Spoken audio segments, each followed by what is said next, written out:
നിയമസഭാ തെരഞ്ഞെടുപ്പ് തന്ത്രങ്ങൾക്ക് രൂപം നൽകാൻ കോൺഗ്രസിന്റെ നിർണായകമായ നേതൃയോഗത്തിന് ഇന്ന് സുൽത്താൻ ബത്തേരിയിൽ തുടക്കമാകുന്നു. തെരഞ്ഞെടുപ്പിന് സ്ഥാനാർത്ഥികളുടെ ആദ്യ പട്ടിക ഈ മാസം 20 തന്നെ ഉണ്ടാകും. എംപിമാർ മത്സരിക്കുന്നതിൽ ഹൈക്കമാൻഡ് തീരുമാനമെടുക്കും.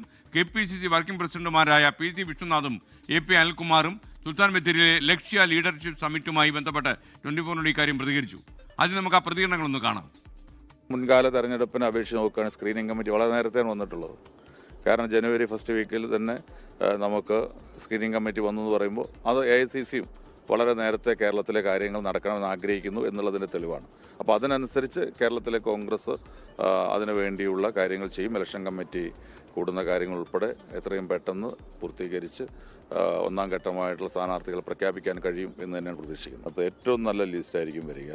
അതിനകത്ത് എല്ലാ വിഭാഗം ജനങ്ങളുണ്ടാകും, നേതാക്കളുണ്ടാകും. സീറ്റിൽ വിന്നബിലിറ്റി ആയിരിക്കും, വിജയ സാധ്യതയായിരിക്കും ഏറ്റവും പ്രധാനപ്പെട്ട ഘടകം. ഏതെങ്കിലും തീരുമാനമായിട്ടുണ്ടോ?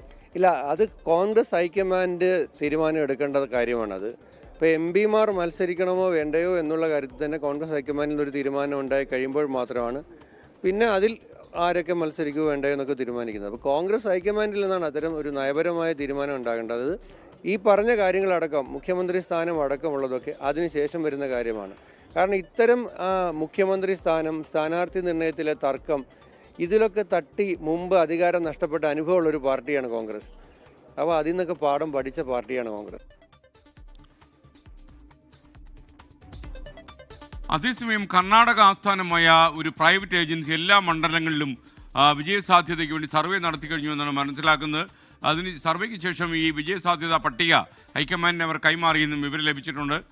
ഇപ്പോൾ ദീപക് ധർമ്മടം കോഴിക്കോട് നിന്ന് സർവേയുടെ കാര്യങ്ങൾ പറയാൻ ചേരും. അതുപോലെ ഈ ലക്ഷ്യ ഈ നടക്കാൻ പോകുന്ന കാര്യങ്ങളെക്കുറിച്ച് ശ്രീജിത്ത് സുൽത്താൻ ബത്തേരിയിൽ നിന്നും ചേരും. ആദ്യം ശ്രീജിത്തിലേക്ക്. ശ്രീജിത്തെ, welcome back to morning show. പറയൂ. SKN, good morning.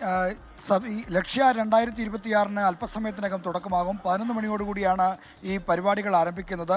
ഇവിടെ ഏറ്റവും പ്രധാനപ്പെട്ട കാര്യം തെരഞ്ഞെടുപ്പ് തന്ത്രങ്ങൾക്ക് രൂപം നൽകുക എന്നുള്ളതാണ്. നിയമസഭാ മണ്ഡല അടിസ്ഥാനത്തിൽ തന്നെ തെരഞ്ഞെടുപ്പ് തന്ത്രങ്ങൾക്ക് രൂപം നൽകുന്നതുമായി ബന്ധപ്പെട്ട വിശദമായ ചർച്ചകളും മറ്റും നടക്കും.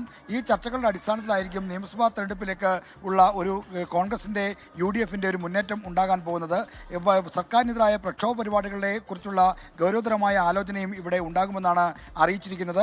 ഇതോടൊപ്പം തന്നെ തദ്ദേശ തെരഞ്ഞെടുപ്പിൻ്റെ ഫലത്തിൽ ന്യൂനതകളുണ്ടായ സ്ഥലങ്ങളെപ്പറ്റി അവിടെ എന്താണ് ഇനി സ്വീകരിക്കേണ്ട നടപടികൾ എന്നതടക്കമുള്ള കാര്യങ്ങളും ചർച്ച ചെയ്യും. KPCCയുടെ പ്രധാനപ്പെട്ട നേതാക്കന്മാർ, ഭാരവാഹികൾ, MLAമാർ, മറ്റ് ജനപ്രതിനിധികൾ എല്ലാവരെയും ഈ ക്യാമ്പിലേക്ക് ക്ഷണിച്ചിട്ടുണ്ട്. ലീഡർഷിപ്പ് സമ്മിറ്റ് 2026 എന്ന ഈ ലക്ഷ്യ 2026 സമ്മിറ്റിലൂടെ കോൺഗ്രസ് ഒരു നിയമസഭാ തെരഞ്ഞെടുപ്പിലേക്കുള്ള ഒരു ഉറച്ച കാൽവെപ്പ് നടത്തുമെന്ന പ്രതീക്ഷയാണ് കോൺഗ്രസ് നേതൃത്വം പൊതുവിൽ പ്രകടിപ്പിക്കുന്നത്. എന്തായാലും KPCC ജനറൽ സെക്രട്ടറി, AICCയുടെ സംഘടനാ ചുമതല ജനറൽ സെക്രട്ടറി KC വേണുഗോപാൽ ആയിരിക്കും ഈ പരിപാടിയുടെ പ്രധാനപ്പെട്ട ഒരു ഉദ്ഘാടകൻ. അതിനുശേഷം ആയിരിക്കും ചർച്ചകളിലേക്ക് കടക്കുക. എന്തായാലും നിയമസഭാ തെരഞ്ഞെടുപ്പിന് തന്ത്രങ്ങൾ രൂപീകരിക്കുക, ഒപ്പം തന്നെ മുന്നണിയെ വീണ്ടും അധികാരത്തിലെത്തിക്കുക, ഇതിനുള്ള ഒരു ചർച്ചകളാണ് ഇവിടെ നടക്കാൻ പോകുന്നത്. ലോകത്തെവിടെയായാലും ഏത് സമയത്തും 24 വാർത്തകളും ഓഗ്മെന്റഡ് റിയാലിറ്റി പാക്കേജുകളും എക്സ്പ്ലെയിനറുകളും വിശദമായി കാണാൻ ഞങ്ങളുടെ YouTube ചാനൽ നിങ്ങൾക്ക് സബ്സ്ക്രൈബ് ചെയ്യാം.